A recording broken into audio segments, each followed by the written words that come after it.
Hello everyone. Today I've got in a very unusual game. This is one that, honestly, if anyone has actually heard of this game, I'll be quite impressed. If you've actually played it, I'll be even more impressed.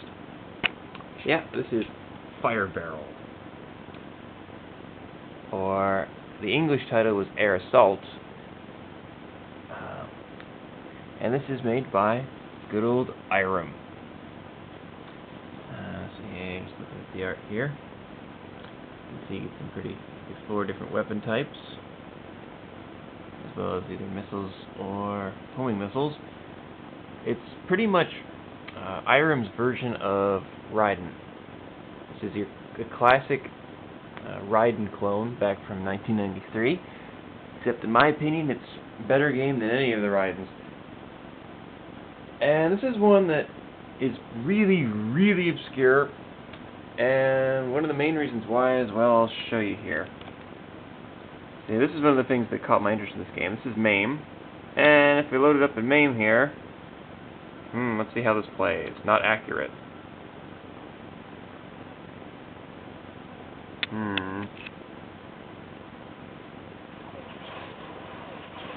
That doesn't sound right.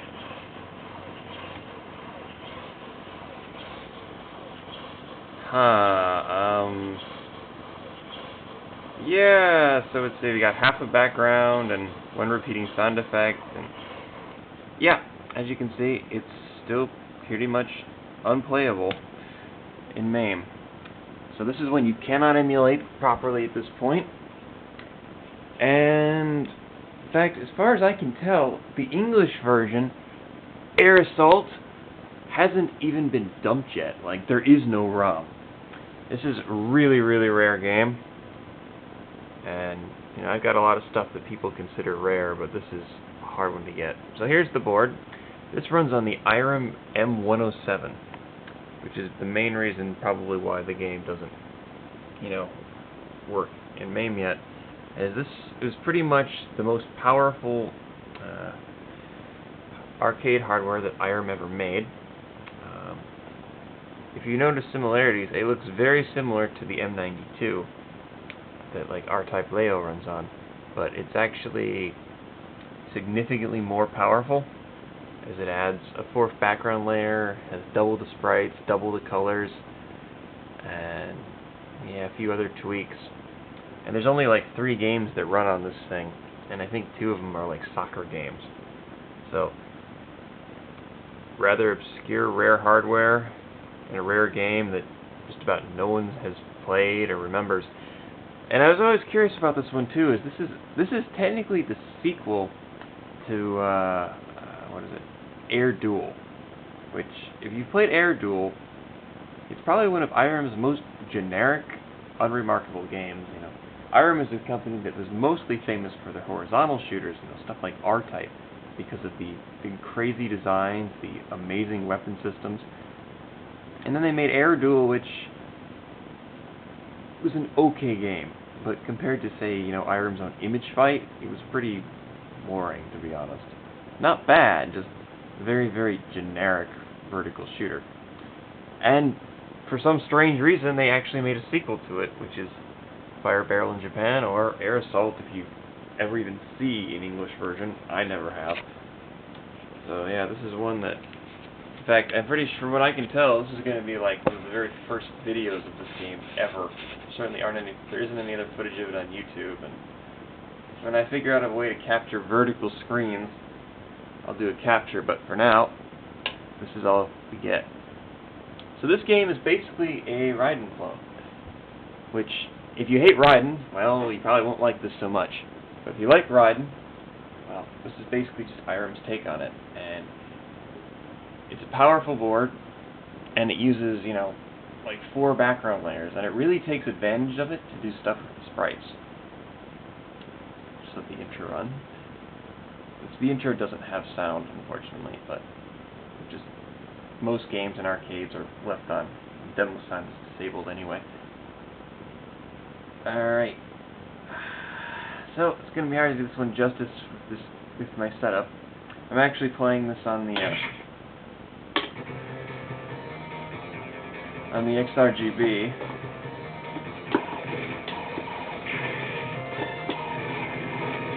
Just because I can't really make videos easily off the cab, the table. So as you can see, it looks very similar to Raiden, just with iREM's, you know, spin. Great sprites, really nice animation. Even these little basic helicopters, they look great. The game is very colorful, lots of vibrance, which is kind of weird because, you know, iREM's typically more of a dark color game company.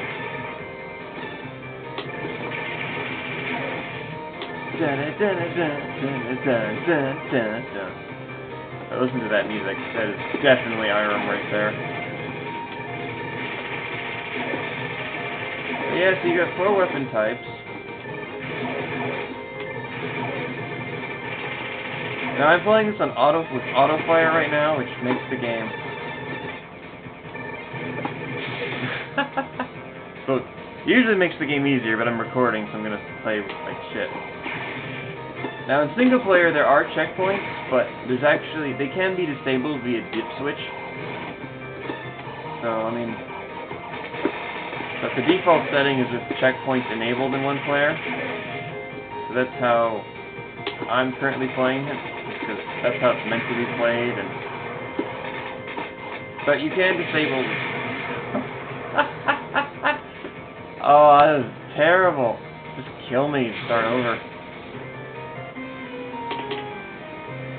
Oh, man. That was absolutely horrible.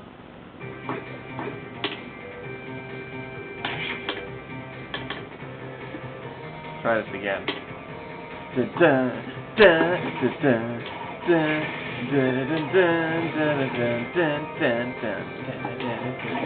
So yeah, if you like Raiden and you like iREM, it's a great game. And it's just stunning. It's absolutely beautiful. Like, I don't know if it's the use of the colors or can't even tell you exactly what it is, but it's just very, very clean and very smooth, I think. Especially the later levels where things get a bit more, you know, interesting and. And just like Raiden, the power-ups will cycle between all variations of them, so you can always get what you want.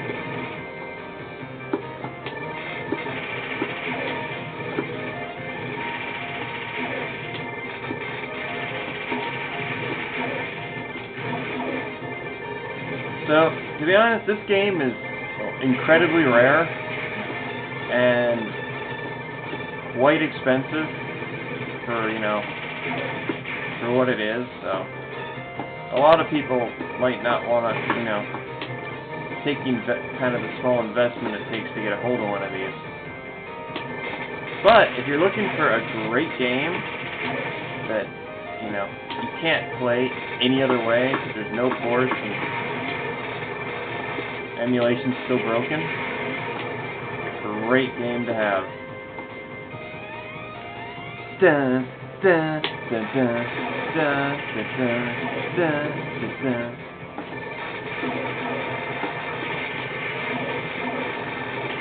These planes will take off if you let them, so I think I'm going to do that.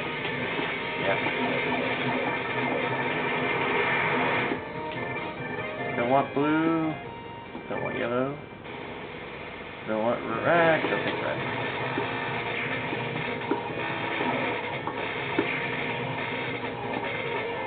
First boss is pretty simple.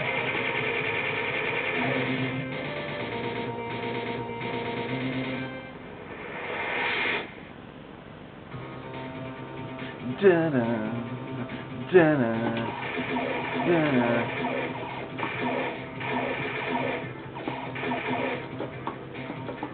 Yeah, you get some really nice scrolling effects in this game. And they just keep kind of building on it. There's one of the later levels, I think it's stage 4, is on a giant aircraft carrier. It's just a very clean look. I mean, you know, iREM's always had good sprite designs,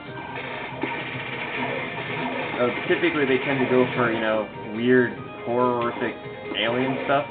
Well, this one is, you know, very human.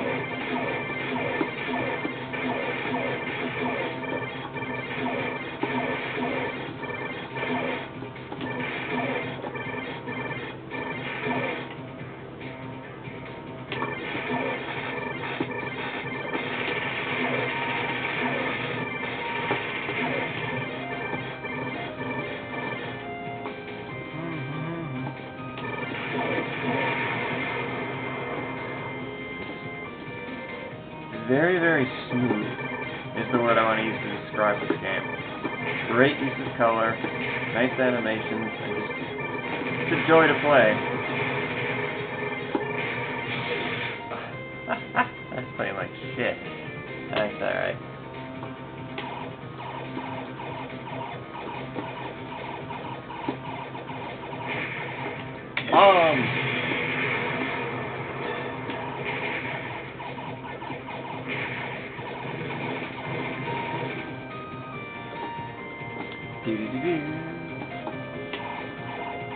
But yeah, the third stage, I don't know if I'll make it that far in the video here.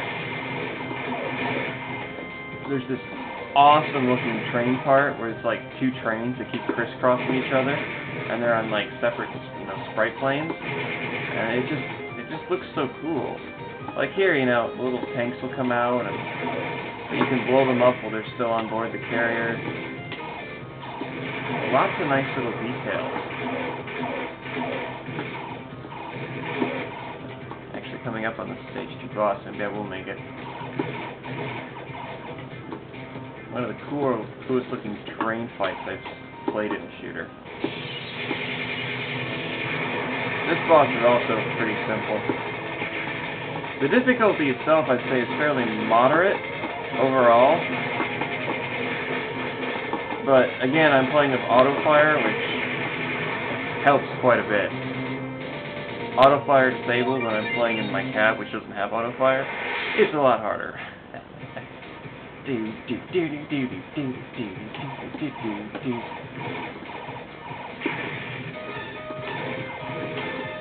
So yeah, you find hidden metals for storing.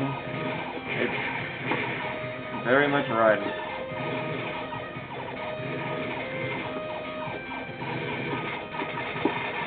But yeah, it's an interesting specimen in a game. Because it's like, it's not something you'd expect to even exist. I mean, they made a sequel to probably their most They made a sequel to pretty much their most disappointing game that's ever done, in a way.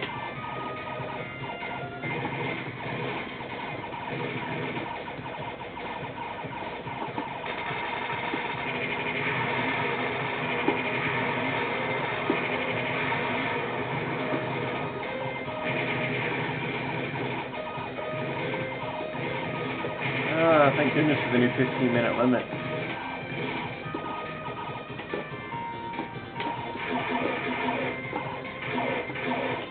I want to make it to the train.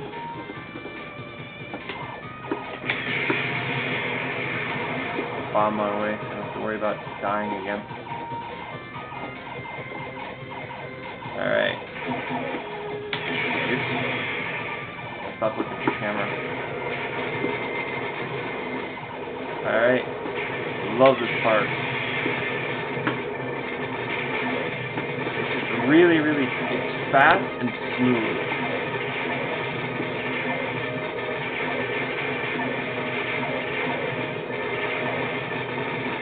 Yeah, I'll try yellow.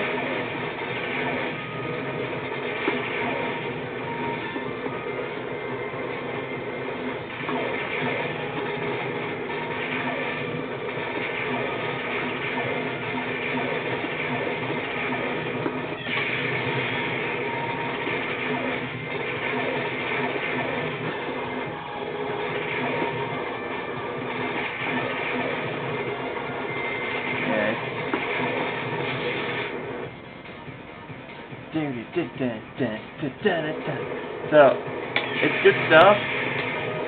This is a game that I'm sure most of you will never ever play, but if you ever get a chance to play this one, do it. It's a great, great game that never got its due. See you next time.